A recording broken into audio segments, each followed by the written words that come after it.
Di tengah dunia yang penuh dengan petualangan dan pertarungan epik, muncul kisah yang mengubah semua ekspektasi. Inilah cerita tentang Kurt Rockhands, seorang pemuda yang dianggap remeh dan tak berguna dalam pertempuran. Hingga suatu hari, rahasia luar biasanya terungkap. Dikeluarkan dari parti pahlawan karena dianggap tidak berguna, Kurt justru menyimpan kemampuan peringkat SSS di bidang-bidang non-kombat seperti memasak, membangun, menambang, dan meracik alat sihir. Tanpa disadari, ia mulai mengukir takdirnya sebagai atelier master yang mampu menyelamatkan kota, bahkan negara, dengan cara-cara yang tak terduga. Ada sebuah desa di pegunungan yang terus-menerus diserang oleh Fenrir peringkat S, jadi mereka menghabiskan semua tabungan mereka untuk menyewa kelompok peringkat S untuk mengalahkannya. Anggota Flaming Dragon Fang adalah beberapa petualang terkuat di dunia, masing-masing memiliki kekuatan unik. Tapi ada Kurt, yang cuma jago beres-beres, jadi dia sembunyi di balik tembok, biar tidak kena serangan. Tapi ternyata, Fenrir malah pertama kali menyerang Kurt pas datang, jadi dia terlempar jauh, dan anggota kelompok lainnya bersiap untuk bertarung. Golnova mesuruh Bandana untuk menahan Fenrir, jadi dia mengeluarkan kawatnya dan mengikat Fenrir itu. Fenrir itu pun terikat, dan anggota kelompok lainnya siap beraksi. Golnova kembali mesuruh Bandana untuk menahan Fenrir, jadi dia mengeluarkan kawatnya lagi dan mengikatnya. Tapi, sedetik kemudian, Fenrir menghantam punggungnya ke dinding. Biasanya, normalnya Bandana pasti terkapar, tapi untungnya ada Marlevis di tim mereka, jadi dia bisa sembuh dalam hitungan detik dan langsung kembali bekerja. Dia pakai pohon buat menahan dirinya di tanah, kasih kesempatan buat Golnova buat bidik kepala Fenrir, terus dia lompat dan nyalakan api pakai pedang sihirnya. Penduduk desa seneng banget Fenrir udah dikalahkan. Mereka sampai siapin pesta buat tim. Padahal desa mereka hampir bangkrut. Tapi Golnova benar-benar tidak suka sama makanan desa ini. Dia suruh Kurt buat masakin makanan yang layak buat dia. Dan Bandana minta dia buat bikin sesuatu yang spesial. Tapi hari ini tuh hari terakhir mereka bisa makan masakan Kurt. Kurt bingung maksudnya apa SIH. Terus dia nanya ke Golnova, dan Golnova bilang kalau mulai hari ini, Kurt dipecat. Kurt tidak ngerti kenapa dia dipecat, jadi dia tanya ke Golnova apa dia salah lakuin sesuatu. Tapi Golnova bilang masalahnya, karena Kurt tidak lakuin cukup banyak. Memang SIH, dia kerjain tugas-tugas buat kelompok, tapi selain itu, dia tidak guna banget di pertarungan. Dan kelompok cuma boleh punya 4 orang, jadi kalau mereka mau makin kuat, mereka harus ganti Kurt dengan penyihir kuat, atau paling tidak seseorang yang bisa bertarung. Kurt memohon-mohon biar dia bisa tetap ikut party NYE, tapi Golnova malah menendang perutnya karena dia udah muak dengerin keluhan Kurt. Mereka tidak mau ketemu dia lagi, dan itu keputusan final. Besoknya, Kurt pergi dari desa sendirian tanpa tahu mau kemana, dan dompetnya udah kosong kayak jurang. Akhirnya, Kurt sampai di kota, dan uangnya udah tinggal recehan terakhir, jadi dia benar-benar harus cari kerjaan baru secepatnya. Dia nemu agensi kerja sementara dan memutuskan untuk mencoba, jadi dia masuk dan disambut sama resepsionis. Resepsionisnya nanya apakah dia mau cari orang buat dipekerjakan atau cari kerjaan. Setelah Kurt bilang kalau dia kesini buat cari kerja, resepsionis kasih tahu dia kalau dia perlu menjalani wawancara dan tes kemampuan dulu. Pertama-tama, dia nanya info dasar kayak nama, umur, dan kota asalnya. Jadi Kurt cerita kalau namanya Kurt Rockhands. Umurnya 15 tahun, dan dia dari desa Hush di pegunungan Shin. Resepsionis tidak tahu kalau ada desa di gunung-gunung itu.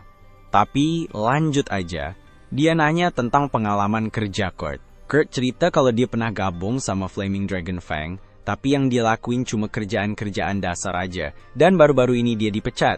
Resepsionis kaget dengar kalau Kurt pernah jadi bagian dari kelompok peringkat S, meskipun dia tidak banyak berbuat untuk mereka. Punya nama party di aplikasinya pasti bakal bantu dia dapat kerjaan baru.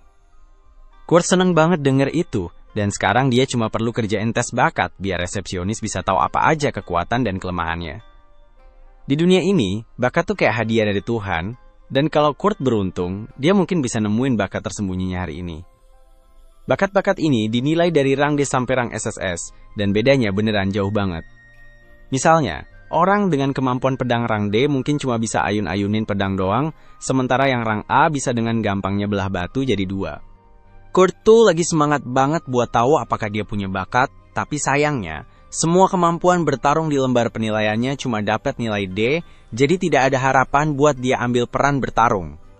Kurt langsung kehilangan harapan, Tapi resepsionis bilang, masih ada kemungkinan dia punya keahlian dagang yang bagus, kayak alkimia atau pandai besi. Cuma sayangnya, teknisi yang NGU RUS tes keahlian itu lagi liburan. Jadi Kurt harus balik minggu depan buat dites. Kurt bilang, dia tidak bisa nunggu selama itu, karena dia udah hampir kehabisan uang, dan butuh banget cari kerjaan hari ini juga. Resepsionis paham banget sama situasi Kurt, jadi dia suruh Kurt buat coba angkat salah satu karung pasir di situ. Kurt pun cobain, dan pas dia pegang karungnya, dia merasa ada yang aneh, kayak pasirnya serap sedikit mana dia. Tapi ya udah, dia tetap angkat karung itu, dan karena dia cukup kuat buat angkatnya, resepsionis mikir Kurt bakal bisa kerja di konstruksi. Dia bilang ke Kurt kalau Markgrafia Tekon lagi butuh pekerja buat bantu perbaikan tembok kota, jadi Kurt bisa dapat kerjaan di sana kalau resepsionis tulis surat rekomendasi buat dia.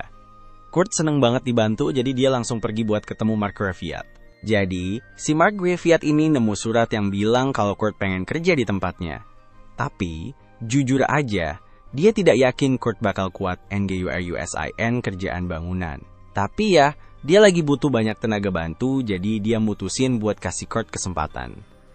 Dia bilang ke Kurt buat campur semen dan pakai itu buat benerin dindingnya. Gajinya bakal ditentuin dari seberapa banyak kerjaan yang bisa dia selesain. Si Markgrafia bakal balik lagi buat NGECEK kemajuan Kurt nanti. Dan dia ingetin Kurt buat cepet kerja, karena kalau setengah barel semen belum kepake pas dia balik, bayaran Kurt bakal rendah. Nah, Kurt pengen nanya NIH, soalnya si Markgrafia belum bilang apa-apa soal harus ngasih mana ke semen, biar lebih kuat. Tapi dia memutuskan untuk diem aja, soalnya mungkin ini udah hal yang banyak orang tahu. Meski begitu, dia kaget karena kuotanya cuma setengah barel semen, kayaknya itu terlalu gampang. Jadi, Kurt memutuskan untuk pakai semen sebanyak mungkin sebelum bos NIA balik. Pas Markgrafia kembali, dia kaget banget lihat Kurt udah selesai kerjain satu bagian tembok. Kurt minta maaf karena dia sebenarnya bisa kerjain lebih banyak, tapi semennya habis di tengah jalan. Markgrafia masih tidak percaya kalau Kurt beneran udah memperbaiki lebih dari sepertiga tembok barat yang besar itu. Jadi dia nanya ke Kurt gimana caranya dia bisa memperbaiki bagian atas tembok.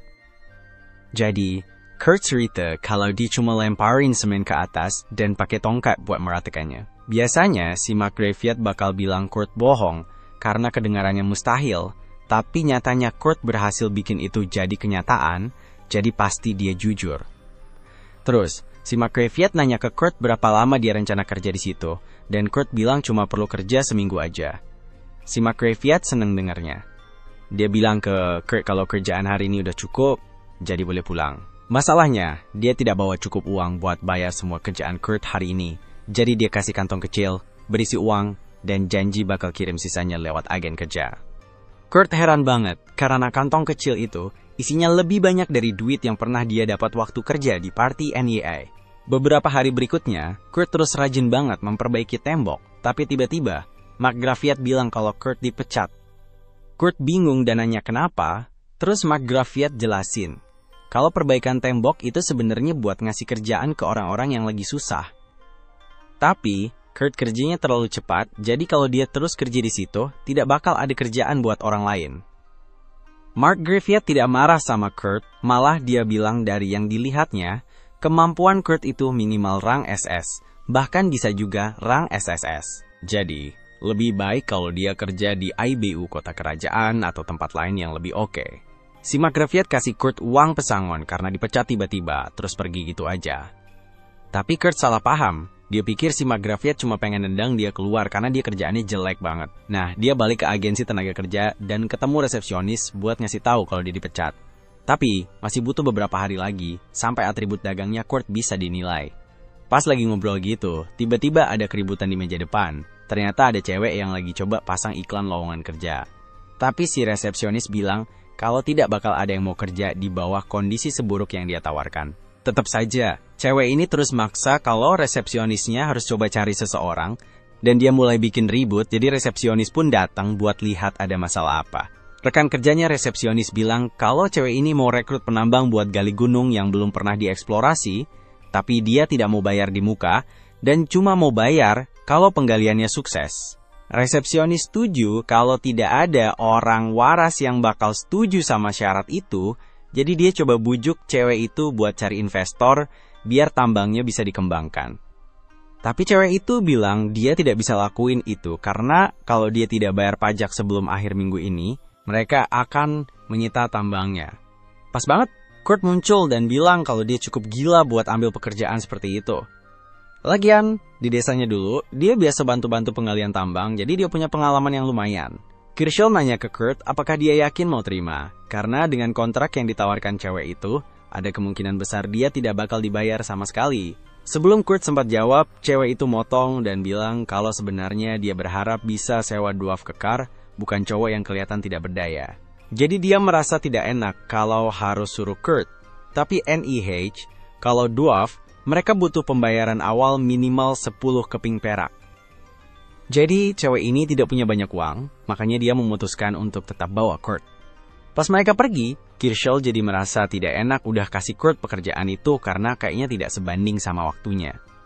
Sejujurnya, dia mikir Kurt bakal lebih baik kerja di rumah bordil, karena dia rela bayar mahal buat bisa semalam sama Kurt.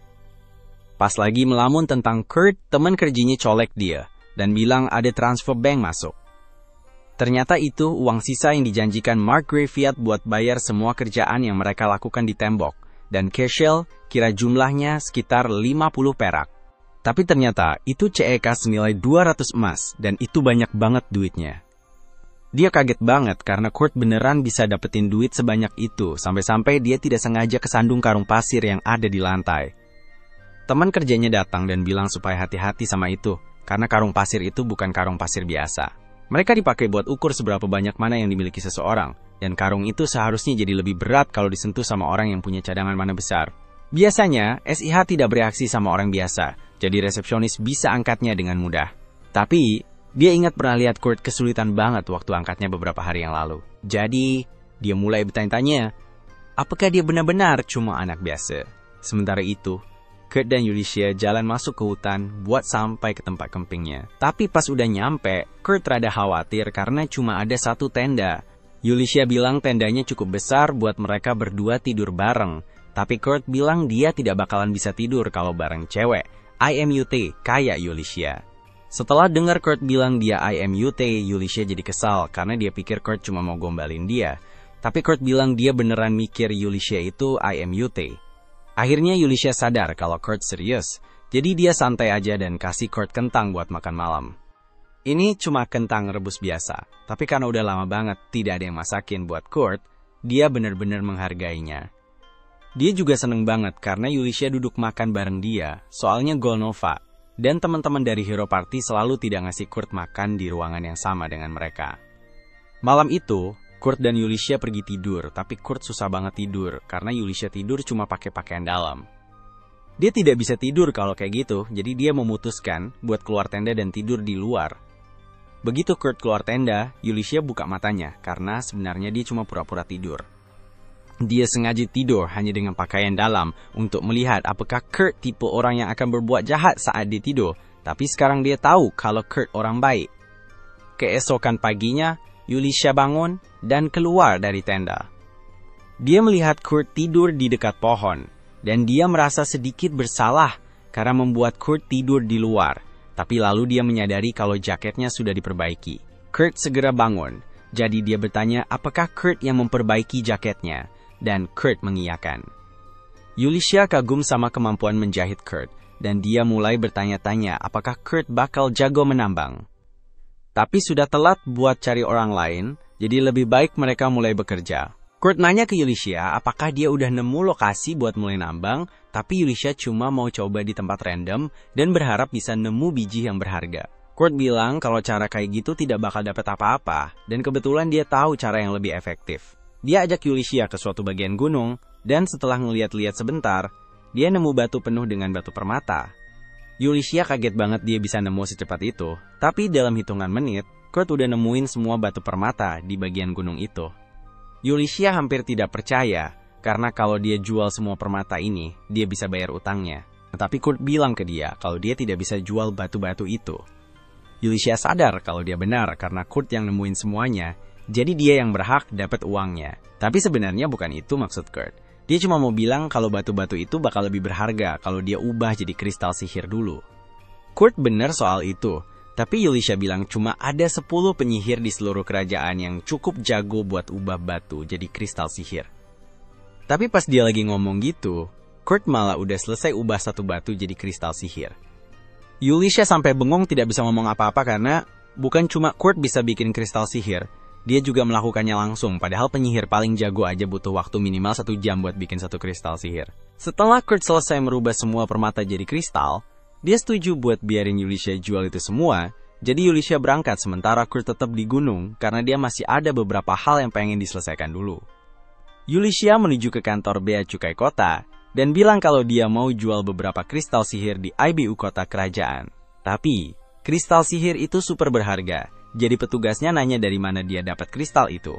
Tidak mungkin kan dia bakal percaya kalau Yulisha bilang ada anak random yang bikin kristal itu. Jadi dia nunjukin lambang keluarga kerajaan biar petugasnya tidak nanya-nanya lagi. Ini sebenarnya semacam trik karena dia udah lama tidak kerja buat keluarga kerajaan dan mereka cuma lupa ngambil lambangnya dari dia. Tapi ya, itu berhasil. Jadi petugas bea cukai ngasih izin dia buat pakai lingkaran teleportasi ke ibu kota. Begitu sampai di sana, dia langsung menuju ke toko teman lamanya. Dia bilang ke Mimiko kalau dia punya beberapa permata sihir buat dijual. Awalnya, Mimiko lihat-lihat dan kelihatan permata itu tidak terlalu berharga. Tapi setelah diperiksa lebih teliti, ternyata permata itu punya 10 kali lipat jumlah mana dari biasanya. Jadi, kristal ini bernilai 10 emas masing-masing. Yulisha sampai tidak bisa ngomong, karena Kurt ngasih dia 50 permata itu, jadi Mimiko dengan santainya nyodorin kantong, berisi 500 koin emas ke dia. Tapi sebelum Yulisha pergi, Mimiko punya 2 permintaan. Pertama, dia mau Yulisha janji cuma jual kristal-kristal kayak gini di toko ini aja, soalnya bakal kacau banget kalau kristal sekeren ini bisa beredar bebas tanpa aturan. Dan kedua, dia pengen tahu siapa yang bikin kristal-kristal ini. Yulisha setuju sama permintaan pertama, tapi dia bilang tidak bisa kasih tahu siapa pembuat kristalnya, karena harus minta izin dulu sama orangnya. Mimiko itu penyihir istana buat keluarga kerajaan, jadi dia coba pakai posisinya buat maksa Yulisha kasih tahu info tentang penyihir misterius itu. Tapi sekarang Yulisha udah tidak kerja buat keluarga kerajaan lagi, jadi dia tidak wajib nurut sama Mimiko. Mimiko sadar kalau dia tidak bakal bisa bujuk Yulisha buat kasih tahu info tentang Kurt, jadi dia minta Yulisha untuk setidaknya memastikan kalau Kurt tidak kabur ke negara lain. Dia juga pengen Yulisha ngasih tahu ke Kurt kalau dia setuju kerja buat keluarga kerajaan. Mimiko siap kasih gelar count dan akses penuh ke lab penelitian kerajaan, plus semua keuntungannya. Setelah itu, Yulisha pergi dari toko Mimiko. Dan besok paginya dia balik ke gunung buat ketemu Kurt. Tapi dia kaget banget menemukan kalau Kurt udah bikin rumah gede. Kemudian, Yulisha cerita kalau ada temennya yang mau ajak Kurt jadi penyihir kerajaan. Kalau dia terima, dia bakal diperlakukan kayak bangsawan gitu. Jadi, udah pasti dia dapat gaji bagus sama fasilitas-fasilitas enak. Tapi Kurt sedikit susah percaya kalau beneran dia dapat tawaran kerja yang keren banget itu. Yulisha meyakinkan dia kalau ini beneran serius. Terus dia nanya Kurt mau NGA Pain, tapi Kurt bilang dia mau nolak. Yulisha tidak bisa percaya Kurt bakal nolak, karena siapa SIH yang tidak mau jadi penyihir kerajaan kan? Aku juga sama kagetnya karena alasan Kurt buat nolak tuh kayak tidak masuk akal banget. Dia merasa tidak pantas ada di posisi yang bikin dia lebih tinggi dari orang lain, dan dia masih berharap bisa balik jadi anak bawang di Flaming Dragon, bahkan kalau harus minta-minta supaya bisa gabung lagi. Ngomong-ngomong soal Flaming Dragon, mereka lagi dihajar sama monster pohon. Golnova tidak bisa pakai sihir apinya, entah kenapa, jadi dia minta Marlevis buat sembuhin dia. Marlevis sudah coba sembuhin dari tadi, tapi sihir penyembuhannya tidak bekerja kayak biasanya. Golnova suruh si anak baru buat melempar sihir api biar bisa kalahin pohon itu, tapi si anak baru tidak tahu cara pakai sihir api, dan seharusnya itu memang tugasnya Golnova. Tanpa Kurt, chemistry kelompok mereka benar-benar hilang, dan cuma Bandana yang bisa lihat kalau tim mereka udah mulai berantakan.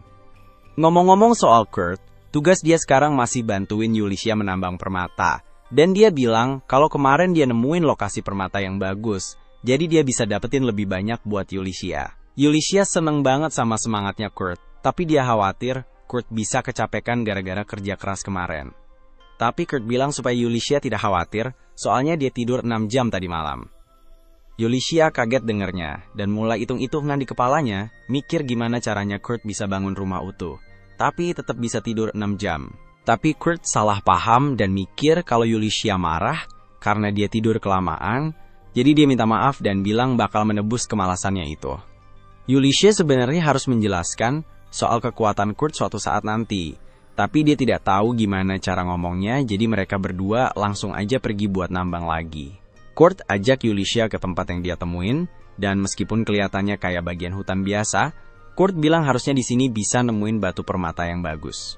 Dia ingetin Yulicia supaya tidak nambang lebih dari 50 meter, seolah-olah itu bisa dilakukan oleh Yulicia. Terus Kurt mulai jalan pergi. Yulicia nanya kemana Kurt pergi, dan Kurt jelasin kalau dia mau ke tempat tambang kemarin, dan nanti bakal ketemu lagi sama Yulicia. Sepanjang hari, Yulicia sibuk menggali, dan pas sore, dia akhirnya nemuin batu permata topas yang gede banget. Dia masukin semua koin emas dari permata ajaib ke akun Kurt, karena dia yang nemuin permata-permata itu.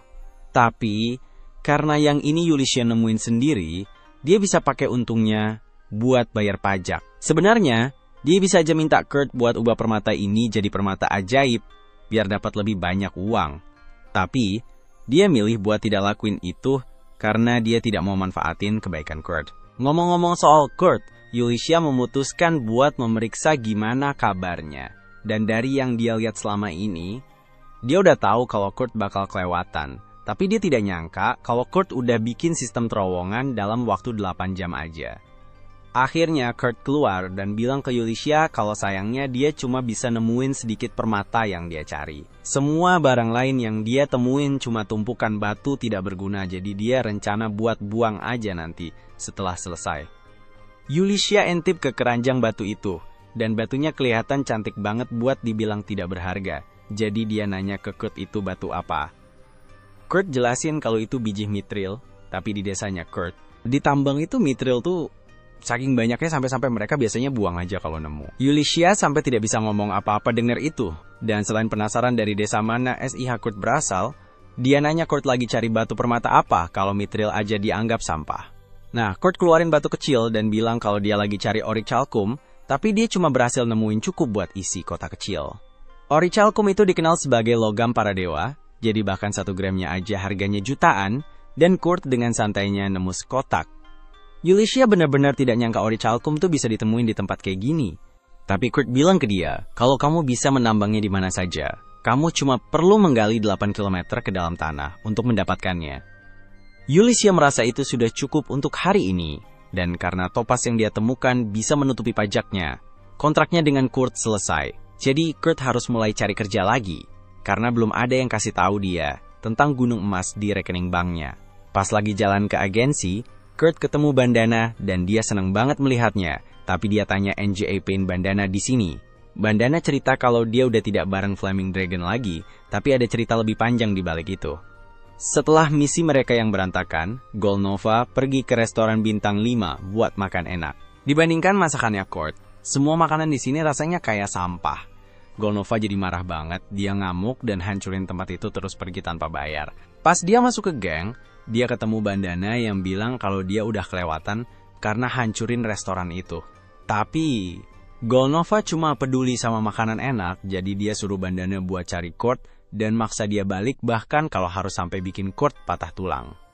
Golnova jelas udah tidak waras di sini, jadi Bandana tidak mau debat sama dia. Dia malah ambil kristal teleportasinya Golnova dan kabur dari geng. Pas mau pergi, dia lihat para penjaga kota mulai mendekati tempat Golnova. Dan tanpa kristal teleportasinya, dia pasti bakal ditangkap karena apa yang dia lakukan di restoran itu. Selain itu, Marlevis dipanggil sama gereja, jadi kelompok Flaming Dragon resmi bubar deh. Tapi, dia tidak cerita banyak soal Golnova yang udah kelewat batas. Kurt kecewa banget dengar Flaming Dragon bubar, soalnya itu berarti dia tidak bisa gabung lagi. Tapi Bandana tidak ngerti kenapa Kurt malah pengen balik. Kurt jelasin kalau dia udah kenal Golnova lama, dan dia masih belum sadar seberapa jahatnya Golnova, jadi dia sedih banget tidak bisa kerja bareng lagi. Sementara itu, Bandana sebenarnya tidak terlalu peduli sama Golnova, karena dia cuma jadi alasan buat bisa memperhatikan Kurt. Nah, karena Kurt lagi menuju agensi, Bandana mikir kemungkinan besar dia lagi cari kerjaan, dan kalau benar begitu, dia punya sesuatu yang pas banget buat Kurt. Ada temennya yang lagi butuh bantuan di bengkel, dan ini pasti pekerjaan yang oke, karena temennya itu seorang master atelier. Di dunia ini cuma ada beberapa master atelier, dan mereka penting banget, pengaruhnya setara sama Viscount gitu. Bandana nanya ke Kurt, mau tidak dia terima pekerjaan itu. Dia bilang dia mau banget, jadi dia dikasih peta dan disuruh jalan. Akhirnya, Kurt sampai di bengkel Master Atelier, tapi dia sedikit bingung karena tempat ini kelihatannya kayak rumah biasa. Dia ketuk pintunya, dan seorang gadis elf kecil menjawab. Awalnya Kurt sedikit kaget karena dia tidak nyangka Master Atelier ternyata gadis kecil, tapi Michelle menjelaskan kalau dia sebenarnya asisten si Master. Terus, Kurt bilang kalau dia datang untuk kerja, dan Michelle senang banget denger itu, karena dia butuh semua bantuan yang bisa dia dapetin. Dia bawa Kurt ke dapur, dan begitu Kurt masuk, dia langsung mencium bau yang kayak dari peti mati. Michelle minta maaf karena tempat ini berantakan banget, tapi bosnya lagi sibuk banget bikin dia kerja terus, jadi belum sempat bersih-bersih. Pas banget, tiba-tiba bosnya manggil Michelle, jadi dia buru-buru pergi dan minta Kurt buat bantuin bersihin dapur. Kurt sedikit kecewa SIH, soalnya dia pikir bakal bisa bantu si bosnya langsung, tapi ya udah deh, kerjaan bersih-bersih juga gampang buat dia, jadi dia mulai aja. Setelah 30 menit, Kurt udah selesai bersihin dapur, tapi Michelle tidak bilang harus apain lagi. Jadi dia mulai jalan-jalan keliling cari Michelle. Di salah satu lorong, dia nemuin pintu, terus dia ketok-ketok deh, dan cewek di dalamnya bilang dia boleh masuk. Pas Kurt masuk, dia lihat cewek itu hampir tidak pakai baju di tempat tidurnya. Kurt jadi kaget dan minta maaf karena udah ganggu, tapi si cewek kayaknya tidak masalah Kurt lihat dia, kayak gitu. Kurt bilang kalau dia lagi cari Michelle, dan si cewek kasih tahu kalau Michelle ada di basement. Kurt mau pergi cari Michelle, tapi dia lihat ada tanda gelap di perut cewek itu. Dia tahu kalau itu semacam kutukan, jadi dia tanya ke cewek itu boleh tidak dia lihat lebih dekat. Cewek itu ngasih izin, jadi Kurt mendekat dan mulai meraba bagian yang kena kutukan. Luka kayak gini biasanya bikin organ di sekitar area yang kena bisa rusak, jadi pasti susah banget buat si cewek makan. Tapi, ternyata perutnya masih kosong, jadi Kurt menawarkan buat bikinin makanan. Sementara itu, Yulicia ketemu sama Mimiko buat ngobrol soal mithril dan orichalcum yang Kurt temuin. Kurt bahkan belum mengubah mereka jadi kristal sihir kali ini, dan nilainya udah lebih dari 50.000 koin emas, jadi Yulicia mulai khawatir.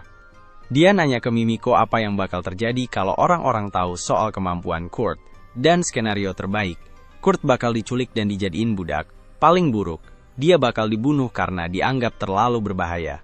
Mimiko nanya ke Yulicia apa rencananya buat Kurt. Dan sejauh ini, Yulicia lagi mikir buat jadiin dia seorang Master Atelier, jadi dia bakal punya kekuatan yang cukup biar tidak ada yang bisa rugiin dia. Terus, dia juga rencana buat jadi bodyguard NWA. Tapi, bikin Kurt setuju sama semua itu bakal susah. Dia tuh terlalu tidak peka buat nyadar seberapa hebat dia sebenarnya. Dan lebih parah lagi, dia selalu remehin dirinya sendiri. Jadi, Yulicia harus lakuin sesuatu sebelum Kurt bikin masalah. Sementara itu, Kurt baru aja selesai masak bubur buat cewek yang dia temuin tadi. Tiba-tiba aja, Michelle dan Master Atelier Ophelia muncul dari ruang bawah tanah. Mereka berdua kaget banget lihat dapur tidak kayak zona berbahaya lagi.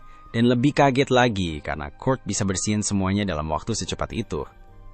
Ophelia lihat Kurt lagi masak bubur, jadi Kurt jelasin kalau ada cewek yang dia temuin di salah satu kamar bilang dia lapar. Ophelia kelihatan sedikit khawatir karena Kurt ketemu cewek itu, jadi dia minta Kurt janji buat tidak cerita ke siapa-siapa tentang cewek itu. Kurt janji, jadi Ophelia bilang dia bisa pulang buat hari ini, dan ngasih Kurt 3 koin perak.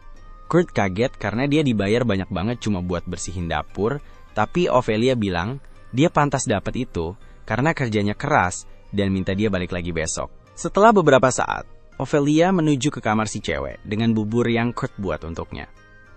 Dia ingetin si cewek kalau dia tidak boleh ketahuan orang lain.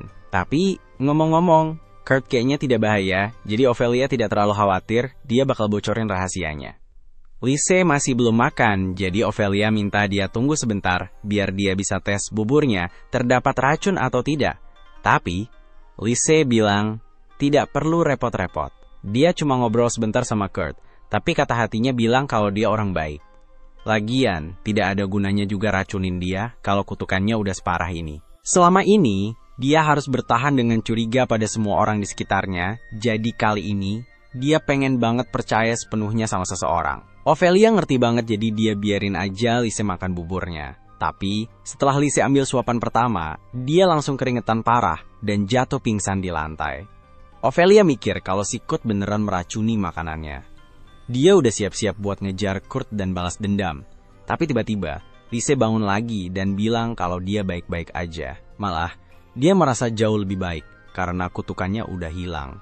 Ophelia bener-bener bingung gimana caranya ngolah semua kejadian ini, soalnya biasanya kutukan kayak gitu susah banget buat dihilangkan. Jadi, semuanya berubah gara-gara makanan yang dimasak Kurt. Di saat yang sama, organisasi rahasia yang memasang kutukan pada Lise lagi rapat, karena mereka baru tahu kalau kutukannya udah rusak. Mereka tadinya berharap bisa membunuh Lise dari jauh dengan kutukan itu, tapi sekarang harus pakai cara yang lebih ekstrim. Malam itu, Ophelia dan Lise pergi ke toko Mimiko, karena ada hal penting yang harus dibicarakan. Lise membuka tudungnya, dan begitu Mimiko dan Ulyssia melihat wajahnya, mereka langsung tahu kalau dia adalah putri ketiga dari kerajaan. Ophelia menjelaskan kalau ada kutukan kuat yang dipasang pada Lise untuk mencoba membunuhnya. Mereka tidak yakin siapa yang ada di balik semua ini, tapi Lise itu satu-satunya anak antara raja dan putri Françoise dari kerajaan Gurumaku, jadi keberadaannya itu semacam simbol perdamaian antara dua negara. Dan jelas banget kalau penjahat itu lagi berusaha memulai perang. Mimiko senang banget Lise baik-baik saja, tapi dia kaget banget karena Lise bisa mematahkan kutukan sekuat itu sendirian. Tapi Lise bilang dia tidak melakukannya sendirian. Yang mematahkan kutukan itu sebenarnya seorang pria bernama Kurt, dan begitu mereka berdua mendengar nama Kurt, mereka langsung sangat kaget. Meskipun hampir tidak percaya cerita ini, Ulyssia masih belum bisa percaya kalau bubur sederhana buatan Kurt bisa mematahkan kutukan kuat dari putri Lise. Apalagi Kurt terlibat dalam semua ini kurang dari sehari sejak mereka berpisah, bikin Ulyssia makin kaget. Sementara itu, Mimiko lagi memperhatikan beberapa orang yang ia curigai bisa jadi dalang di balik rencana pembunuhan putri Lise. Karena serangannya berupa kutukan, Mimiko berpikir pelakunya pasti punya kemampuan buat mengutak-atik perlindungan anti kutukan yang ada di seluruh istana kerajaan. Menurut informasi orang dalam yang dia dapatkan, ada 3 orang yang bisa melakukan hal seperti itu. Yang pertama adalah Sanova Riskats, jenderal pertama pasukan ekspedisi kerajaan. Yang kedua adalah seorang pria yang kelihatannya sering banget makan, Tristan Mainov, uskup gereja Poland. Dan yang terakhir, yang ketiga adalah Isidora Arkmama, ratu ketiga kerajaan. Ophelia memberikan pendapatnya tentang Tristan, dengan mengatakan bahwa jika dia pelakunya, mungkin dia menggunakan pengikut setianya untuk mengutak-atik penjagaan di kamar Lise. Di sisi lain, Lise curiga kepada ibu tirinya, ratu ketiga, dengan mengatakan bahwa dia punya kebebasan untuk berkeliaran di istana kapan saja, dan bisa saja masuk tanpa ketahuan. Namun, mereka berdua tidak curiga kepada Jenderal Sanova, karena dia tidak memiliki kemampuan sihir. Tapi Ulyssia tidak setuju. Dia menunjukkan bahwa Sanova punya hubungan erat dengan Guild Pencuri, sebuah kelompok yang dikenal suka mengumpulkan informasi rahasia. Dia mungkin saja menggunakan bantuan mereka untuk mengacaukan pelindung sihir, tanpa cara yang jelas untuk mengetahui siapa pelakunya. Ophelia punya ide buat jebakan dengan bikin atelier palsu, semacam bengkel, yang bakal dikelola sama atelier master palsu. Nah, pas banget nih, Lise baru aja ulang tahun ke-15, yang di dunia ini artinya dia udah jadi orang dewasa. Sesuai tradisi, sekarang dia harus keluar dari istana buat latihan selama setahun. Jadi, Ophelia rencana buat kirim dia ke atelier palsu ini, dan mereka bakal kasih tahu ke semua orang kalau Lise bakal latihan di sana. Akhirnya, pelaku yang jahat bakal coba sakitin dia lagi, tapi sebelum mereka bisa bertindak, mereka harus cari tahu dulu tentang atelier meisternya. Untuk mencegah hal itu, mereka butuh seseorang yang pada dasarnya tidak ada, seseorang yang tidak ada seorang pun tahu apa-apa tentangnya. Dengan cara ini, pelakunya akan dipaksa untuk mencari tahu lebih dalam, berulang kali mencoba mempelajari tentang meister. Saat melakukannya, mereka pasti akan meninggalkan jejak petunjuk yang bisa digunakan Ophelia dan yang lainnya untuk mengidentifikasi mereka. Masalahnya sekarang adalah siapa yang harus dipilih untuk memainkan peran atelier meister. Ulyssia sudah punya orang yang tepat dalam pikirannya. Dia menunjukkan kepada Ophelia kristal sihir berkualitas tinggi yang dibuat oleh Kurt. Langsung bikin semua orang sadar kalau dia tidak cuma pas banget buat peran itu, tapi dia juga kayaknya terlalu jago. Besoknya, Kurt pergi ke bengkel Ophelia, tapi ternyata tutup entah kenapa. Michelle datang tidak lama setelah itu dan bilang kalau gurunya, Ophelia, sama sang putri, pergi kemarin. Dia saranin Kurt buat balik lagi besok. Kurt, yang emang suka tidak percaya diri dan minderan, langsung mikir kalau dia pasti udah lakuin sesuatu yang bikin Ophelia nutup tokonya. Dan meskipun secara teknis dia tidak salah, Alasan sebenarnya bukan seperti yang dia pikirkan. Karena tidak ada hal lain yang bisa dilakukan, Kurt pergi ke sebuah restoran. Di sana dia mendengar sekelompok petualang yang sedang membahas masalah yang mereka hadapi. Mereka menerima sebuah misi yang membutuhkan seorang porter, tetapi mereka tidak punya. Dan mereka tidak bisa membatalkan misi tersebut karena tidak punya uang untuk membayar biaya pembatalan. Putus asa mencari pekerjaan, Kurt mendekati kelompok itu dan menawarkan diri untuk menjadi porter mereka, sambil memberitahu mereka bahwa dia benar-benar buruk dalam pertarungan. Sina, gadis dalam kelompok itu, melihat anak kecil yang kelihatan lemah ini, langsung dia ditolak karena dibilang tidak cocok jadi porter. Tapi kakaknya yang lebih tua, Kans, si pria dengan perlengkapan berat, malah memutuskan untuk memberi Kurt kesempatan dan menceritakan lebih lanjut tentang pekerjaan itu. Ternyata, mereka berencana untuk berburu monster Iron Golem yang beratnya lebih dari 200 kg. Jadi, mereka butuh seseorang yang benar-benar kuat untuk bisa angkat beban seberat itu sebagai porter. Kurt mengklaim dia bisa mengangkat beban segitu tanpa masalah. Dan untuk membuktikannya, dia dengan santai mengangkat Danzo si samurai dan Kan si tank kayak mengangkat karung tepung. Seriusan NIH? Dan cowok ini bilang dia tidak jago berantem? Bro ini beneran bisa angkat monster dan lempar ke langit. Pokoknya, aksi dia bikin orang-orang di restoran tepuk tangan dan dia dapat kerjaan jadi porter.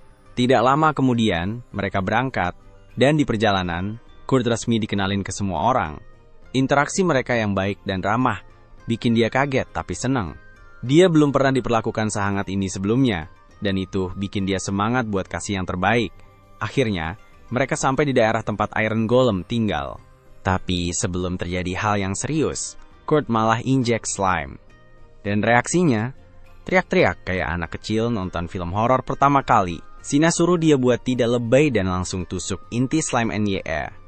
Tapi, kemampuan Kurt buat bertarung tuh parah banget, dia malah nusuk dirinya sendiri pakai pisau. Ini bikin Sina sadar kalau Kurt tidak cuma jelek dalam bertarung, dia parah banget. Akhirnya Sina yang beresin slime itu. Tapi anehnya, dia tidak marah. Danzo atau Kans juga tidak marah. Mereka malah jadi lebih waspada, siap banget buat melindungi dia dari bahaya. Kurt tidak percaya dia tidak dimarahin atau digetok karena bikin kacau. Dan pelan-pelan, dia mulai sadar kalau mungkin teman-temannya yang dulu memang orang-orang yang tidak asik. Lalu, mereka lanjut masuk ke sarangnya golem. Sina sebarin lumut bercahaya di sekitar buat menerangi tempat itu. Kurt nemuin kotoran goblin di dekat situ. Yang berarti gue itu bukan cuma rumah golem, tapi ada goblin juga yang bersembunyi. Kans bilang ke Kurt buat tidak usah khawatir. Katanya mereka bisa NGRUS beberapa goblin tanpa masalah. Mereka masuk lebih dalam ke gua, tempatnya makin mirip kayak penjara bawah tanah. Kurt memperhatikan ada yang aneh dengan dinding, tapi sebelum dia bisa menyelidikinya, tiba-tiba muncul goblin.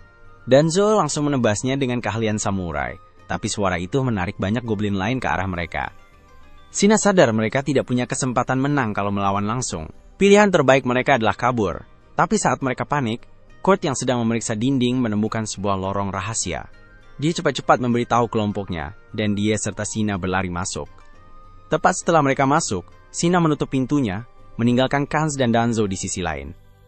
Mereka berdua sudah memutuskan untuk tetap tinggal dan melawan goblin supaya Kurt dan Sina bisa kabur. Sina terus berusaha mencari cara agar mereka bisa pergi, tapi dia mendengar suara Danzo dan Kans yang bilang kalau ada terlalu banyak goblin di sana dan mereka tidak akan bisa kabur sambil melindungi mereka. Kans berteriak agar mereka segera pergi. Kurt tahu dia secara fisik lemah, tapi dia tidak merasa pengecat. Dia berteriak dan bilang dia harus diizinkan ikut bertarung, tapi Sina melihatnya dengan heran, mengingatkan bahwa dia bahkan tidak bisa melawan slime. Apa gunanya dia bagi tim kalau dia tetap tinggal dan malah bikin mereka kalah? Dia merasa sedih. Seperti orang bodoh yang biasanya merendahkan dirinya sendiri. Ini memang membuatnya merasa lebih rendah. Yah, bukan berarti Sina salah. Mereka baru saja membantunya mengalahkan slime beberapa menit yang lalu. Dia mendengar Danzo dan Kans berbicara bahwa meskipun mereka mati, mereka tahu mereka telah mati sambil melindungi orang lain. Ini membuatnya senang. Maksudku, ada seseorang yang menganggapnya teman, dan mereka rela mati untuk melindunginya. Dia bertanya-tanya kenapa mereka menganggapnya teman, dan dia merasa bahagia. Sina mencoba mencari jalan keluar dari tembok untuk mereka. Dan saat dia mengeluarkan sihirnya, ada 3 golem naga besi yang berbeda muncul. Dia langsung jatuh terduduk. Apakah ini berarti kita semua akan mati di sini? Sementara berada di ambang kematian, Lise dan Yulisha sedang mencarinya. Lise sangat bersemangat untuk bertemu dengan pria yang memberinya kehidupan kembali dan mereka masuk ke guild. Mereka terkejut ketika mengetahui bahwa dia telah mengikuti tim keamanan untuk bertarung. Yulisha tahu gunung yang mereka masuki itu akan dipenuhi banyak goblin dan kemungkinan mereka selamat sangat kecil. Dia bilang ke Lise untuk tetap di belakang dan biarkan dia pergi mencarinya, tapi Lise menolak. Kenapa dia harus melewatkan kesempatan untuk menjadi pahlawan bagi seseorang yang juga pernah menyelamatkannya? Dia bergegas bersama Yulisha ke gunung, bahkan mencoba sekuat tenaga mencari jejak kaki untuk mengetahui di mana tepatnya dia berada di gunung. Ketika jejak kaki di bebatuan berhenti, dia menggunakan indera penciumannya yang tajam untuk melacak aroma di gunung. Ini membuat Yulisha hanya berpikir satu hal. Kalau Lisa bisa mengenali aroma itu, apakah itu berarti mereka pernah dekat sebelumnya? Aku tidak akan bilang dia salah. Dia melihat tubuhnya yang telanjang. Saat dua gadis itu mencari mereka, Sina tetap di lantai memberikan kata-kata terakhirnya. Kata-kata yang kamu ucapkan ketika tahu ajal sudah dekat. Dia meminta maaf pada Kurt karena telah menyeretnya ke dalam petualangan ini. Tapi Kurt bertanya-tanya kenapa dia jadi emosional.